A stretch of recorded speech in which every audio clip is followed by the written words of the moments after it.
Hello, hello.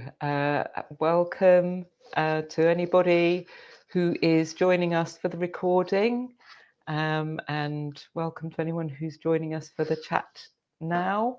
I am about to be joined by the lovely Dr. Jonathan Woolley, who's an old friend of mine from OBOD camps, and perhaps we'll have some other old OBOD camps friends joining us for the broadcast too.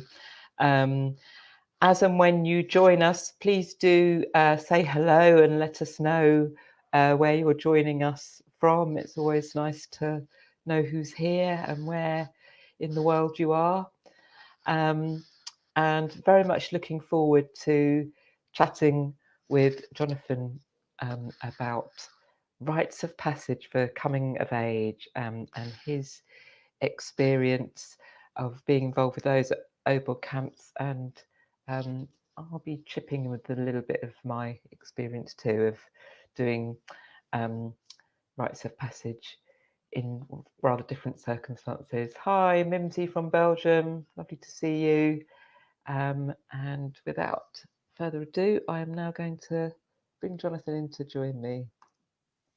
Hi, Jonathan. Hi. I am here in a cloudy Brighton, where we've had a little bit of a rainy afternoon. Whereabouts are you, and what's it been like in your part of the world? I'm in Oxfordshire, and it's been very dry, slightly cloudy all day. Very, very dry for this time of year. Really quite frightening, actually, as a sort of sign of our changing climate, really. So it's been certainly the driest April that I can remember. Yeah, actually, yes. I was very pleased to see the rain falling this afternoon. But yes, we are going to talk about rites of passage for coming of age with young people. And you've had quite a bit of experience of those over the years. How recent are we talking, Jonathan? Well, we were just talking about that, weren't we? In terms of recency, they're actually not that. My experience with lots of coming of age ceremonies is actually not that recent now, largely because of COVID, which obviously, as listeners will imagine, meant that the kinds of gatherings that we would do for whether or not that's any kind of rites of passage within the White Horse Camps community, of which I am a member, were basically not possible throughout for the past 3 years, I guess it must be now. Gosh, and then I would say actually for before, but even before that, there was a couple of years where the kind of format of the camps changed a little bit, and it became a little bit more of like a retreat structure. With fewer younger people going along. So I would say that this is my experience with coming of age ceremonies in a kind of as part of my kind of regular practice, I guess, would probably be from around about, let's see, this is really thinking back now, say maybe 2010, 2011, all the way up to about 2017, I would say. So quite a few years.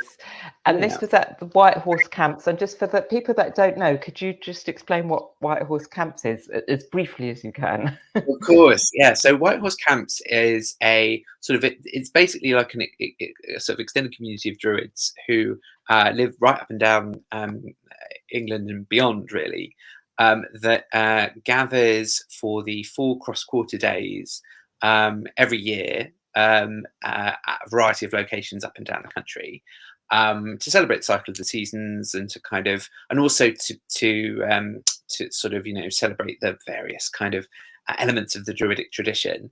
And one of the parts of what the camps offers people who come along are various initiations and rites of passage. So many people would go there for their bardic, ovate, and druidic initiations. So they're initiations into specific levels of sort of, I guess, adepthood within druidry, of which there are 3. But they would also go along there with their families, and a lot of people would request various rites of passage. So whether or not that would be memorial services for people who died, or weddings. There's been a couple of those at camp, and indeed rites of passage for young people who came along to camps with their parents who are druids. And a lot of the camps would kind of create almost like a forest schools environment, an informal forest school type environment there for young people, and they'd grow up, and then eventually they would need a rite of passage once they sort of reached adulthood. And indeed, some people ask for rites of passage at other key sort of milestones in their lives as well. Yeah. So yeah, that's kind of a nutshell. And I guess I'd sort of add to that it grew out of what used to be obod camps. Yes, that's right.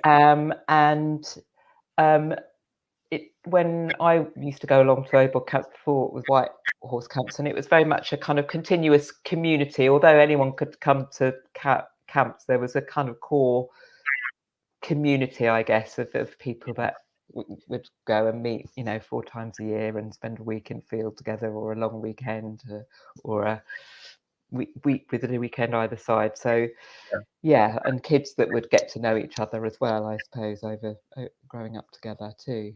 Yeah. So it's almost like, we always said it was a little bit like a little druid village. Yes.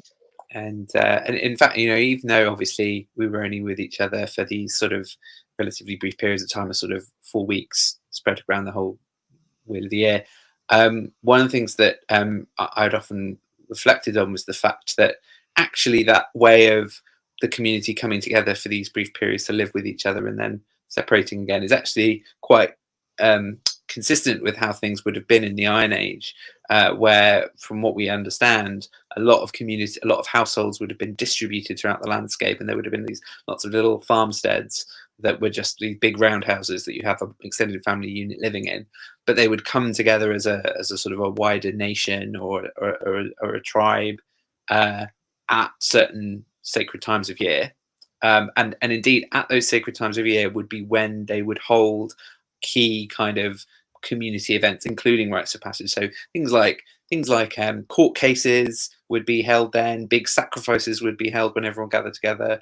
But indeed, marriages, sort of naming ceremonies, etc., we assume they will fall at the same time. Yeah, So absolutely. It's quite evocative of that historical way of living. So yeah, and I think there are a lot of archaeological theories, aren't there, including about very well-known places like Stonehenge. But I'm also thinking of the hill forts near where I live as well. That there's a lot of speculation that it was exactly those kind of gatherings.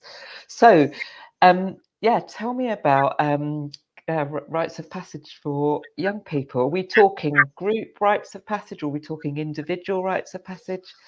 So generally, the ones that I was involved with would be individual. So they would be sort of groups of. There would be individual young people. Often, young people do often organise themselves into cohorts. So you'd often get a smattering of them happening around at the same time. But most that I saw or was involved with was just one person. And it wasn't like a standard thing. So it wasn't that everyone had to do it. It was very much if the individual concerned wanted it and requested it, then it would be kind of arranged for them. It also, when the rites of passage would be held, was entirely up at the discretion of the individual as well. So there was no specific age, there was no specific sort of protocol, I guess, that meant it had to be at a certain point. And indeed, I know people who requested a kind of coming of age ceremony who was already in his 20s. I know other people who had it when they were, about 12, 13. So it's big spread of different ages. But yeah, so it's very flexible, very much in tune with individual needs, which was great. But as we might talk about in a little bit, is a little bit of a deviation from how rites of passage might work in other cultural contexts around the world. Okay. So yeah, it'd be really interesting to talk, a bit more about the wider cultural context. But just sticking with, how you did things on camp. Did you have a kind of set way of actually conducting that rite. So although people might request it at different stages or at different ages, would the process be roughly similar that you went through with each young person? Yeah, absolutely. So the basic structure, I think, was consistent across all the rites of passage that I was involved in, which borrowed actually from the OBOD initiation ceremony for the specific grades that I mentioned. So just as someone would, so the way an OBOD initiation, I can't go into too much detail in terms of that, but there is a tripartite structure that is drawn, that is not tradition bound. It's not specific to Druidry, and in fact, I think it borrows from the work of various psychologists, including Joseph Campbell, which is that you have the initial moment of separation, and then when the person who's been separated is in their state of being apart from the community, they are initiated, so they actually undergo the initiatory rite, and then they are brought back in the kind of final closing phase of the ritual into a return and reintegrated into the community. Now, in the context of a rite of passage, what does that look like? So normally what would happen if a rite of passage for a young person had been planned, they would be brought into the sort of daily gathering within the community called a morning meeting, and it would be announced that they would be having a rite of passage that day. Different people's rites of passage sort of lasted for different periods of times. For some people, it was the whole day. For other people, it was merely a couple of hours. Again, it was kind of tailored to what they and their family and their friends and whoever was involved in putting it on for them felt was kind of right. So what would normally happen is right at the beginning, they would be announced and people would sort of almost kind of give them a bit of a call to adventure. So they would almost be said, we're going to be welcoming you into the community as an adult. Of course, there's a lot of responsibility there, but we see the adulthood within you, the responsibilities that you've been taking within the community. There'd be some kind of personal acknowledgement of the individual concerned. And then they'd normally be given some kind of commissions. They'd be sent off on a journey of some description that would involve the separation. And then they would leave the gathering place. Hello, Amy. Thank you for your comment. They'd be sent out from the central gathering place, which is normally within a kind of communal structure like a yurt. And then they would go off into the wider countryside, and they might be taken away, particularly if they were younger. They might be taken away to sit and meditate for a bit. But if they're not, if they're an older, they might actually be taken over quite a further distance on the other side of a barrier of some kind, like a river or a road, and then they would spend some time alone. And it was around this time that normally there would be challenges put of some description. So there would be some element of challenging the passenger, the person undergoing the rite. And then once they'd had their time alone and they'd defeated any of the challenges that had been set for them, they'd be brought back normally into, and this is was an element of that I think is something that we might talk about in a bit, but it was quite gendered. So there was an acknowledgement that if you were if you identified as male, you were being welcomed into the male community, the kind of men of the camp. And if you were identified as female, you'd be welcomed into the women of the camp. And the men and the women of the camp would basically handle the initiation of their respective new members, as it were. So you would have all the men all the adult men of the camp would go off, and they would essentially create a circle where the new man or the new woman would be welcomed into the community, welcomed back into that circle, and then normally there would be some kind of acknowledgement of them, and oftentimes it would involve something like going around and being given gifts or messages of encouragement or advice from all of the men in the community. There'd be some kind of symbolic act to kind of solemnize the occasion. So whether or not that would be the lighting of a fire or something of that nature.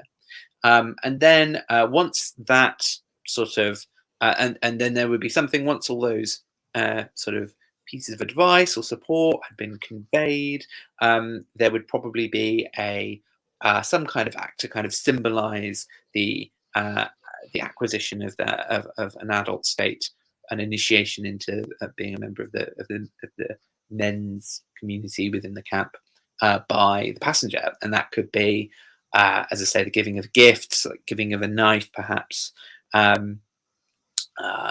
or some kind of people being sort of blessed with smoke or incense or something of that nature. And then once all that was complete, the sort of group of men or women would then bring the new man, the new woman, the new adult back into the community, where everyone of all genders and ages would welcome them, would applaud their return, and would welcome back into the community. And it would be a big celebration, and then the ritual would be completed. Oh, lovely. Can you tell me anything more about the challenge part of the experience without? Yes, and that would vary quite a bit, because obviously if you're dealing with people of various different ages, if you're dealing with someone who's 11, the kind of challenge that they need to face would be quite different to the kind of challenge that someone would face if they were in their 20s, right? So I remember one guy in his 20s really wanted to kind of face ordeals, so to kind of have to go and like physical feats of strength, whether or not it was climbing things or fording streams, etc., doing it at night, making it very, very difficult. So those sorts of challenges would be comparable to, let's say, going out into going and doing the 10 tours or something, which is for people who aren't from the UK, is a kind of a physically grueling hike that you do up on one of the moors in the southwest of England, where you basically climb 10 very tall hills in short order, I think in 24 hours. So it's a similar kind of thing, but at a smaller scale. Whereas for the 11-year-olds, I think I remember, being put riddles, being and oftentimes the person sort of putting the challenge in either case would be someone sort of personating or channeling a deity of some kind, to sort of lend a certain divine cadence to the event. But it was, as I say, it was very flexible. So they'd often pick challenges that would be particularly suited to the skills and capabilities of the because obviously you can probably tell from what I've described that the aim here is to valorize the virtues of the individual, while also giving them a bit of a kind of almost like a pep talk about their oncoming responsibilities of adulthood. So you would certainly want to choose like a riddle or some kind of like I don't know, some kind of intellectual challenge for a child who was quite intellectually oriented. There might be you might want to choose something that was a bit of a growing edge for them as well, to kind of complement that. I saw a bit of that going on, but generally I think the goal was not to kind of like harrow the person. Kind of hazing was kind of, in fact, as the opposite of hazing. So the goal of hazing as a kind of practice is to force someone to kind of earn their membership of a group by humiliating them. The goal here, because it borrowed so much from a kind of a psychotherapeutic kind of framework and toolkit, it's very clear that this was kind of a psychotherapeutic act of like giving people an opportunity, giving an individual the opportunity to kind of embrace their own sort of virtues and their own qualities, and then also be kind of supported in embracing their own oncoming maturity. Yeah, and I guess it's sort of seen as in the context of a kind of giving of a blessing. Yes. Yeah, so that might be another way of describing you saying it would be psychotherapeutic. We've got a few comments coming in. Hannah has said, actually think rites of passage for teens is very important, encourages respect and reduces the sense of entitlement. Well, I guess there's definitely the idea in these kind of age-related rites of passage of the of rights and responsibilities going side by side. Is that your experience, Jonathan? Yeah, that was absolutely something that people would emphasize. So I think part of the logic behind highlighting what you're good at in the context of a challenge and your your various strengths would then also be to kind of like direct your attention to how to use those responsibly. So I think that was definitely an element of that was definitely an element of the practice. I think that yeah, and the point about respect is quite interesting. I think that one of the things I actually did, I did a bit of research into this as part of some ethnographic work that I was doing, and I think one of the things that was quite interesting is, well, we can probably get into that in a bit if we want to talk about about how to do rites of passage, but I think respect is certainly the intention behind these rituals is to kind of create an atmosphere of respect between different age cohorts. I definitely felt. And Eve is asking, would these challenges be equally gendered? I guess, Eve, maybe you weren't with us when Jonathan was saying that they mostly happened in quite gendered. So are you aware of any exceptions to that? So no, I mean, it's an interesting question. I obviously wouldn't have taken part in any of the women's initiations. I mean, I think if I'd have pulled ethnographic privilege and asked if I could observe, they might have maybe said yes. I don't know if the person being initiated had been okay with it, but I didn't, because I didn't want to kind of disrupt any. Because I mean, a rite of passage is a very important moment for someone, so I didn't particularly want to disrupt that. So I don't know, but I would have thought so because of how explicitly gendered the men's rituals were. So I would have been quite surprised if the women's weren't. I did get the impression, this is just a kind of, this is a more general point. So a lot of the practice at White Horse camps was quite gendered. It's probably, I think, fair to say that is maybe less so now, but it was very strongly gendered. The celebration of Beltane that we've just gone through would have involved splitting the entire community into two lodges, a men's lodge and a women's lodge. The women would have gone off to do their own mysteries and the men would have gone off to do theirs. And this was something that was a topic of quite a lot of debate within the community, because obviously there are some people who are non-binary who don't quite fit in with that sort of arrangement, and there were people who were, people like myself, who were queer, who didn't really vibe with this whole kind of polarity stuff anyway. So it didn't really work for everyone as a practice, but you could definitely see how the logic of these two lodges, one with the men in, one with the women in, fed into the construction of a kind of ritual, effectively an initiation into those respective lodges that the rite of passage took its form as. And as we can probably talk about a little bit later, I think there are other ways of doing this that might be equally or more effective and that don't have that change. So yeah, Eve's asking about saying boy has challenge in the wood, gets gifted knife, girl. I can't speak about White Horse camps, but I can speak about doing some group rites of passage with young women, and I've had two experiences of that. One is with a youth group, young women in Brighton, where I live, who had been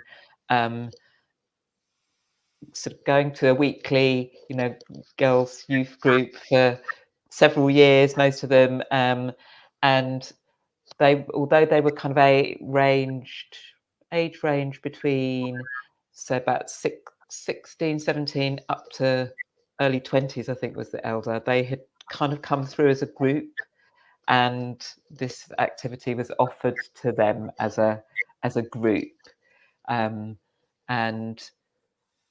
what we did was a ceremony that was sort of co-created with them, so there wasn't so much of a challenge element with that. I'm thinking about your sort of 3-stage thing. And because it was not in that kind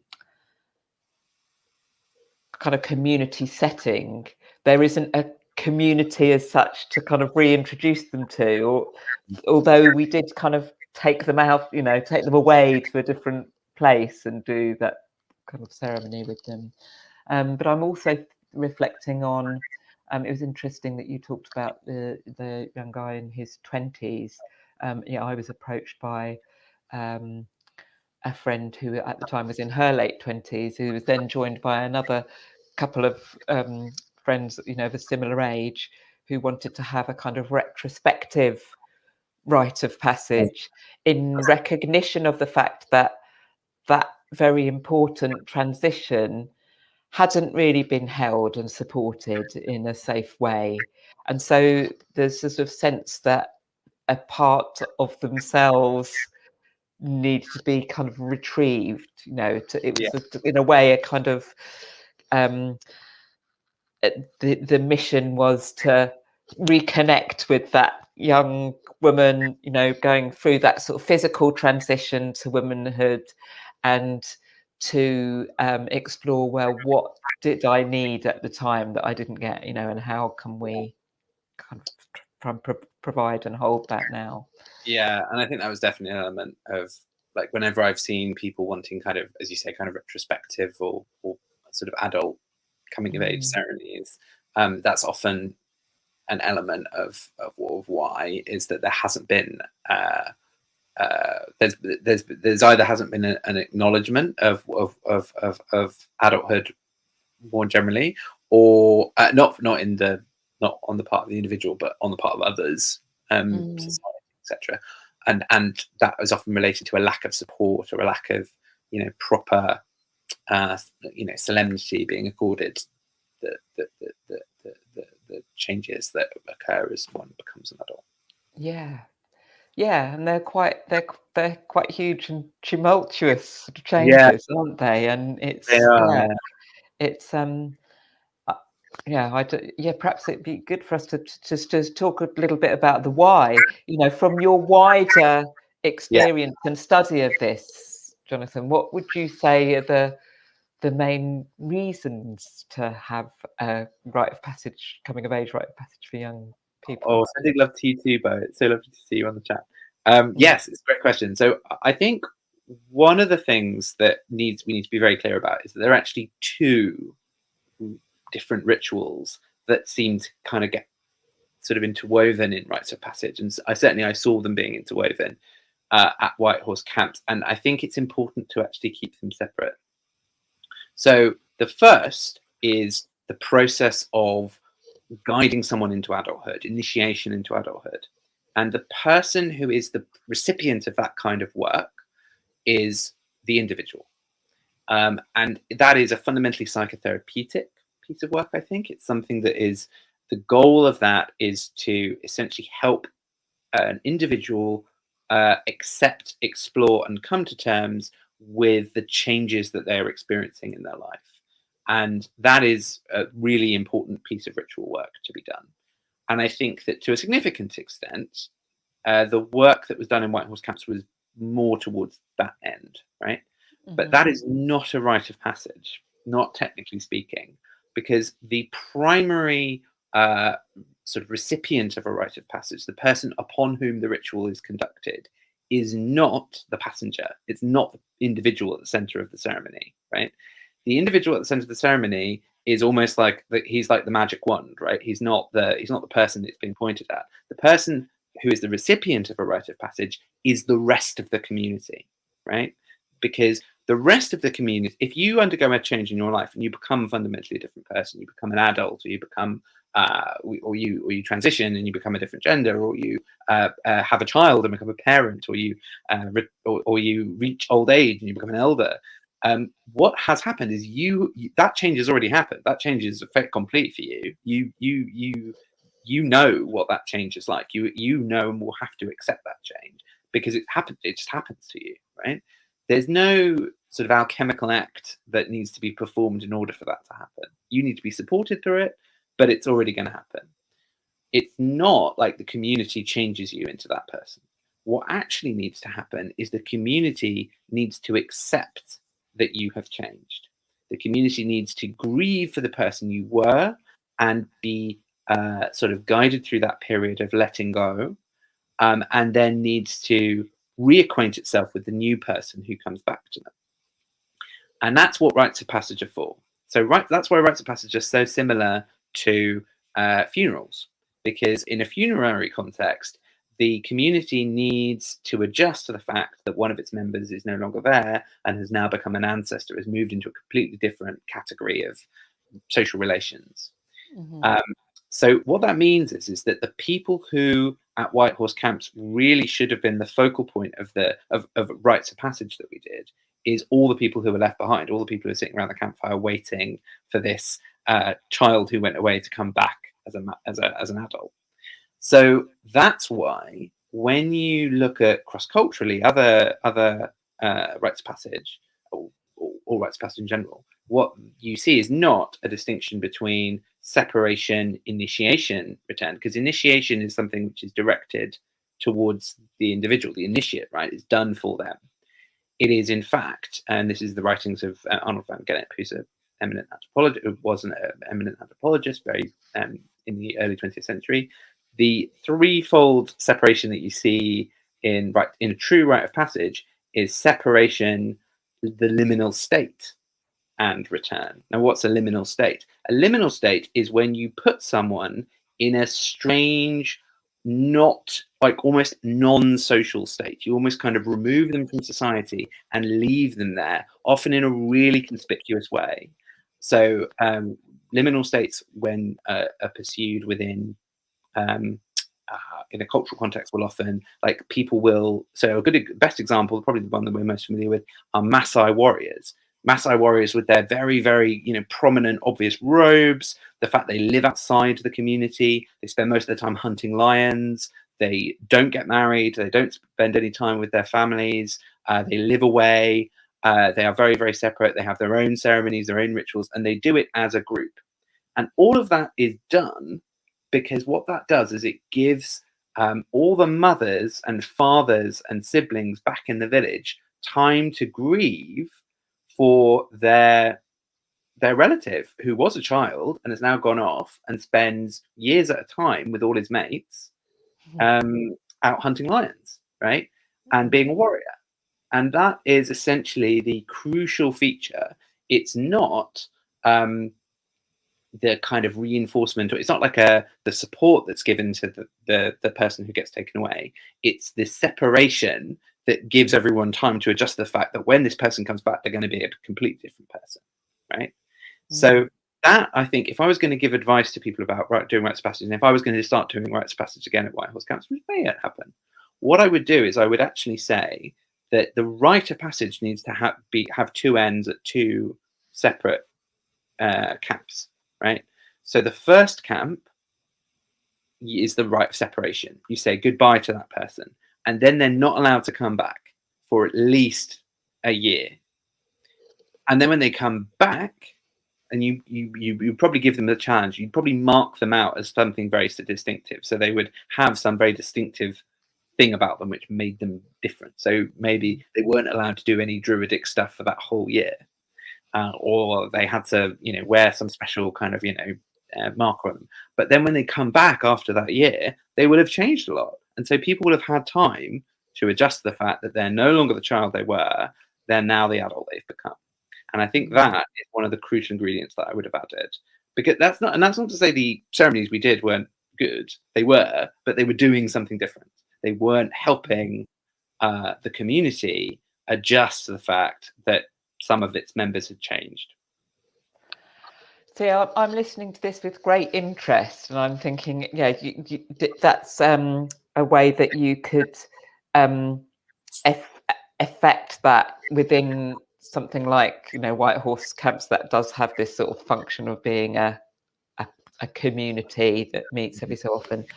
I'm just wondering about, just in the wider community, how on earth, we can kind of square this circle, or is that even a kind of desirable thing.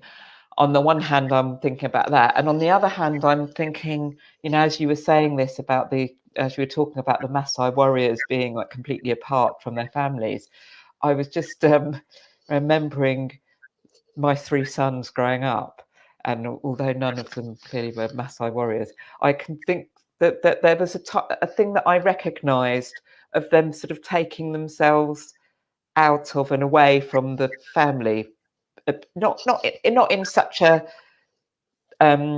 distinct way like that, but that just spending.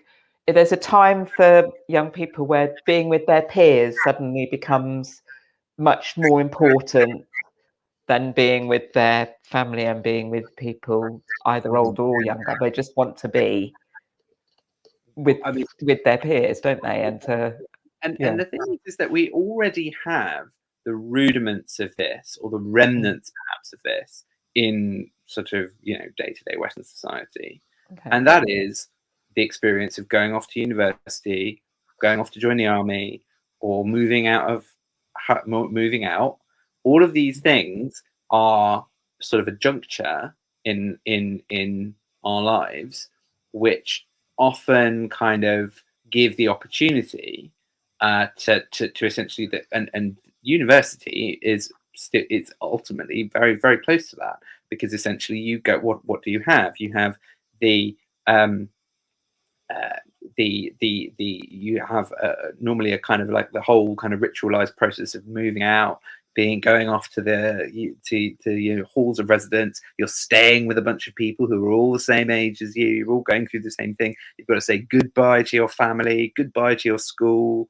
And in fact, you know, arguably the school graduation is the beginning of that process. It's that rite of separation, right? And then you're in that liminal state for years at a time, until what happens? You graduate. You're given this gift, a little scroll. You're then welcomed back into society, and you're given a new role. You're a career that lies ahead of you, etc. And you've got a new status, and with that comes a certain measure of respect. Now, I think one of the fundamental problems with that is that oftentimes it's not that simple, right? Even once you've got your degree, you've got to find a job, you've got to sort all these other things out for you. And also, as a society, we don't recognize that, we don't recognize that structure as being a rite of passage. And it's not universal. It's not shared by everyone. Not everyone goes to university. And I also think it's a little bit late. I think, you know, ideally that period of separation, you know, I think a lot of kids, as you said, River, a lot of young people want to have that separation maybe a bit earlier. I personally would suggest that the way in which a celebrant or someone who works with these sorts of practices might do that is might find a natural period of separation which exists within life, whether or not they're going off on a gap year or they're going traveling with their friends. It can even be a summer holiday. You know, it doesn't necessarily need to be a hugely long period of time. Although the longer, if it is longer, that can help with the kind of the mental change of gears, as it were. And then set up ceremonies on either side of that natural break, and also help the family to put in place measures that mean that the life that the person who's undergoing the initiation, the rite of passage, comes back to is meaningfully different, right? So I don't know, you know, there's some things like paying rent at home, or, you know, going out and starting a new job, or just thinking about ways of organizing. And admittedly, you know, that might sound like quite a lot, but it's no different to if someone was getting married. You know, there are conversations to be had about the logistics of marriage. And it just so happens that our society is much more, what's the word? Our society is much, it still takes marriage a lot more seriously than it does these other rituals. And so there's more kind of like practical consequences. And I think what would make them more effective would be if we kind of impose some practical consequences, or use the ritual to kind of bookend practicalities which are already in train and will have to happen at some point anyway. And that, what that will do is that will help you know, help the people who are around us as we change to really accept those changes and to respect them. I'm just thinking that, yeah, one of the sort of, talk about what's left as kind of remnants. You can still go into a Hallmark card shop, can't you, and get 18th birthday cards or 21st birthday cards that have got the big picture of the key on the front, because Exactly. that was the something that has real consequence and power in the world, isn't it? Is that, have your own key to the front door. Yeah. I think it's a big challenge to think about how to both.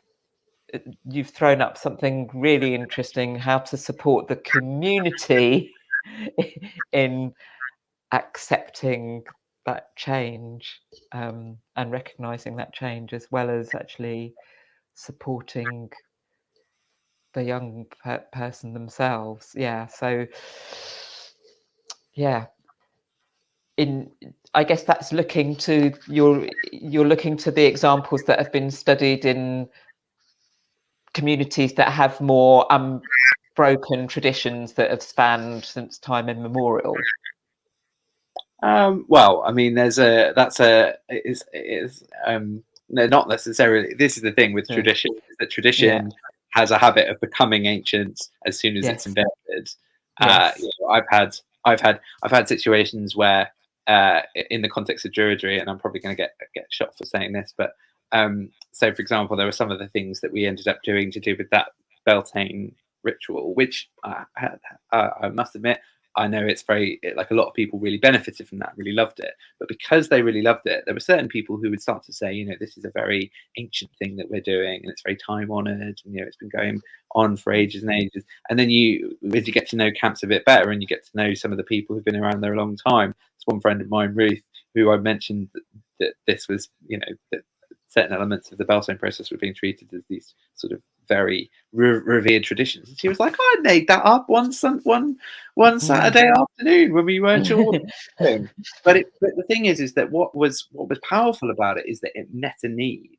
And because the process that was created was so beautiful and so resonant and so powerful for people, it had the kind of cadence of something that was ancient and something that was true as a result. And so I think what I would say to people is that it may well, a lot of these societies that I'm talking about, I should say, a lot of their traditions may well have been developed relatively recently. We just you wouldn't necessarily know as a Westerner, who isn't familiar with the oral history, when these ceremonies were first kind of created. A lot of traditional societies or place-based societies or indigenous societies will have a history for their ceremonies, and will say, well, actually this was developed at this point for this reason because this thing happened. So what I would say is, if there is a need for it, then it's, it can be created. And I think it's just a question about, I think it's, if you've got if you've got people who are ritual professionals who are doing the work of creating the rituals that we need, which from my perspective is sorely needed in our society, then you have that power. You can do that. You can do that. When you said that's all we need, were you saying you don't think that is what we need? Oh, no. I would say sorely need in our society. It's that's all we need. That's all we need. Loads of celebrants running around, inventing ceremonies for things. Absolutely. No. It is. We do. It's sorely needed. Yeah, absolutely. And I think what we're recognizing, anybody who's sort of tuned into this conversation, I guess, is sort of sharing with us this recognition that there is something very, very important that happens that needs to be supported and held. And I came into this conversation very clear in my mind about, why that needs to be supported and held for the individual. And, I have some more ideas that, to share in another discussion about, how that happened. But I hadn't really given that much thought to the need to look outwards and think about how the community recognizes and is Yeah. supported, as you say, to grieve the loss as well of the child. Yeah. I think it's often like the social element to our ceremonies is often neglected. I think, and I think that's because we live in an individualistic society, so it's going to be natural for us to kind of think very carefully about how the person whose day it is going to be thinking about it. But ultimately, a lot of the challenges that we experience as individuals are because of other people. You know, hell is other Mm. people, and ultimately, I think that one of the great gifts of ceremony, and I say this as a behavioral science, professional. One of the great powers of ceremony and ritual is it's a way of uh, bringing about behavioral changes and cultural changes over a big group of people. That's one Mm. of the key things. It's key technology for doing that. And I think we live in a society where um, that we don't recognize the power of that very much. I think because it's this kind of Protestant hangover. Apologies to any Protestants on that, but it is this kind of dislike of this kind of ritual is slightly suspicious and smacks of you know, the wrong kind of religion. But it's a very powerful technique to use, and I think that in a way, the one kind of like little bit of ritual we allow ourselves is, oh well, it's okay if it's psychologically beneficial. If it feels good, like for the individual, then it's fine. But actually, it can be beneficial for whole groups of people. It's not just something that you use as a kind of almost like a like something to benefit individuals. Although that is really important, and that is a significant power of ritual as well. So I'm as I say, I think the benefit, like I saw such a huge amount of benefit in how people responded to these rites of these ceremonies, that they were given these initiations into manhood and womanhood, which is really what they were. I found they were clearly tremendously beneficial. People loved what they heard and loved the opportunity to be told, praised by their peers and their elders. People loved that, but it benefited from it. But as I say, I think it could do with being complemented by what I would call a sort of a genuine rite of passage, which, as I say, would make sure that all of the people who said all the nice things had the psychological resources to actively accept the change that had happened. Yeah. Yeah. Yeah. That makes sense. Um, we're coming towards the sort of end of the conversation, I think. But whilst I've got a question for you, and as I frame my question, I just want to sort of throw it open if anyone else who might have any questions they'd like to throw at us before we close the discussion. But I'm just thinking about the fact that the experiences that you've reflected on have been mostly for individuals, and the ones that I've done have been in groups. What would you say about that? Would you see that there being particular advantages, or do you think there are ways in which it could be more effective as a process if it's for a group of young people going through that passage together? Absolutely.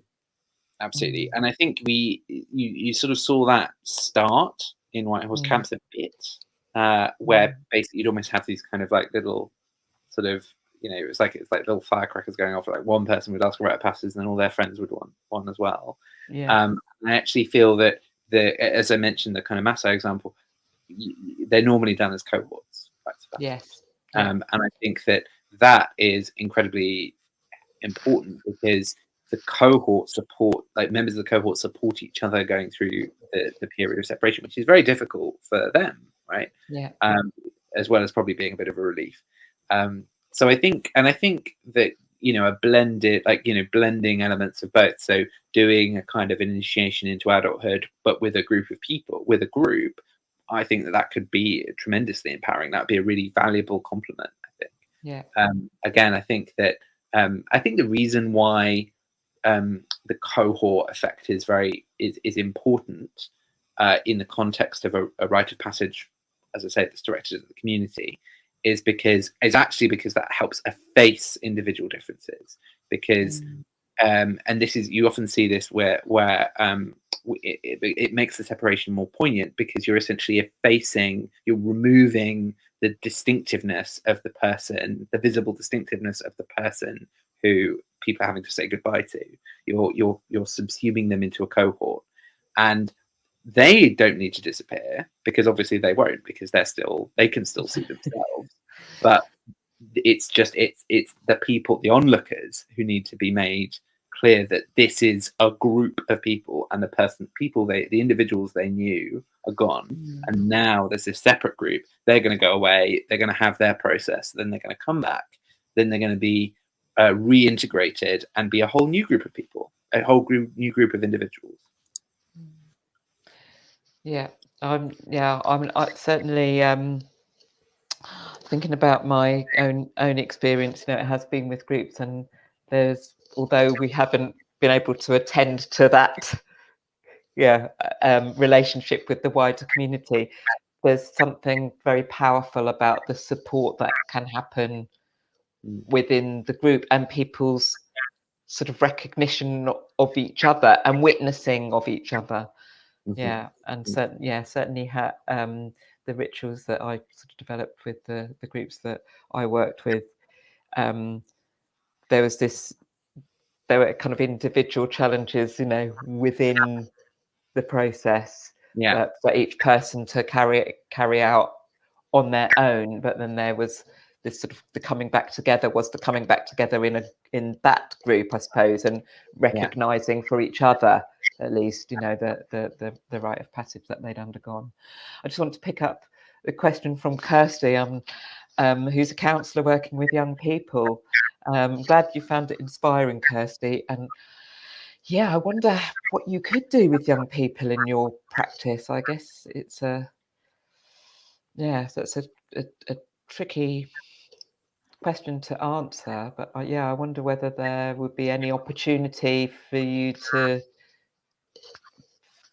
facilitate it, bring people together into a group, or Absolutely. I mean, I think the kind of, in a way, the kind of key questions I would ask in that situation is, what do the young people that you're working with need from themselves, and what do they need from the people around them?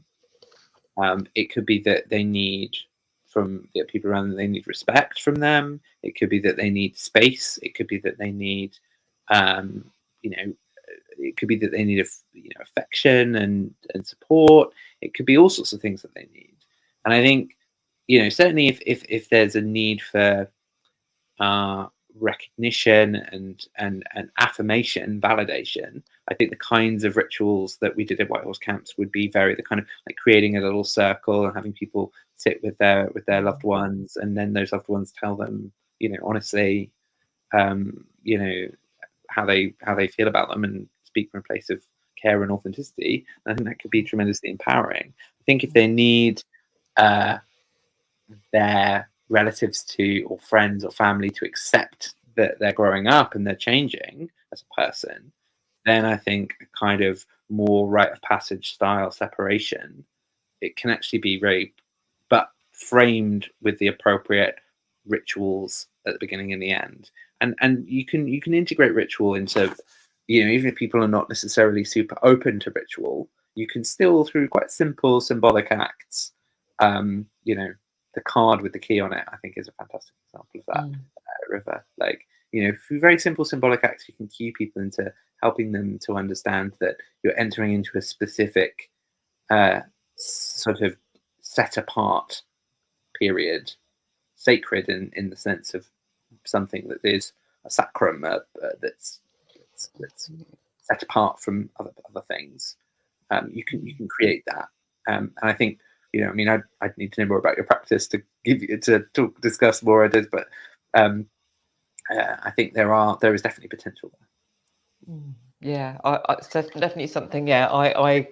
I know Kirsty, she lives in Brighton too, so I'd definitely love to chat with you more about that, Kirsty. And I feel we're only scratching the surface of a really juicy, meaty topic. So we're going to continue discussing this another time in these live broadcasts, I'm sure, but this will also be a topic that we'll explore in a forthcoming course, Celebrating Community, where we're going to be discussing, that course is going to be about the other rites of passage that aren't covered in the courses that deal with funerals and weddings and namings and those kind of celebrations. So yeah, thank you so much, Jonathan, for spending time with us this evening. It's been really thought-provoking and quite challenging in a really good way to discuss this with you. Thank you everyone for joining us, and thank you also to those who come along and join in this conversation later. And I do try to check back and reply to all the comments. And yeah, I think I just want to close this evening's session just with that well-known saying. I think it's becoming increasingly well-known now that I'm not sure exactly where it comes from, but it takes a whole village to raise a child. So yes, let's at this transitional time of year, Beltane for those of us here in the Northern Hemisphere and Samhain for those in the South.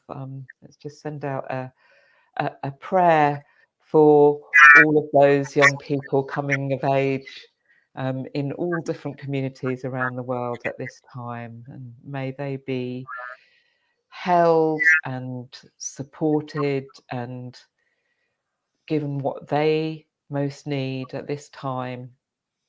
And may we all play our part in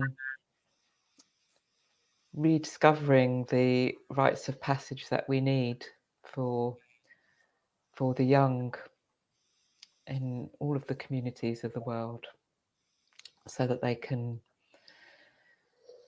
really be supported to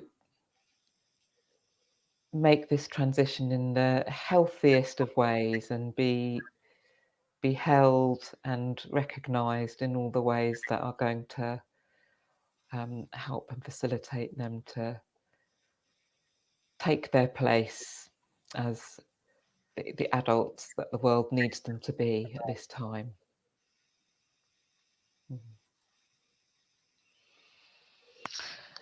Yeah.